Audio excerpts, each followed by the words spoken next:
In today's quick tutorial, I'll show you how to update stock in Zoho Books, whether you're fixing discrepancies, recording damages, or updating item values.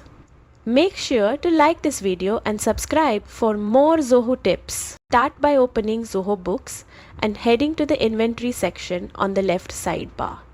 Once inside, click on Inventory Adjustments. This is where you can make any stock corrections. Now click New Adjustment at the top right corner. You will be asked to choose between Quantity Adjustment or Value Adjustment.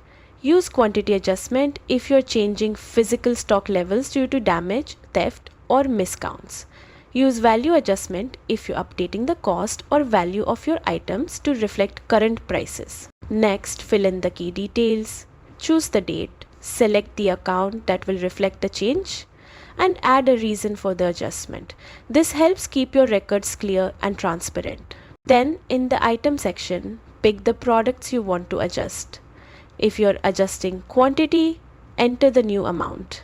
If you're adjusting value, input the revised cost. Once everything looks correct, you can either save as draft to review later or convert to adjusted to finalize your changes. And that's it. Your stock is now updated in Zoho Books.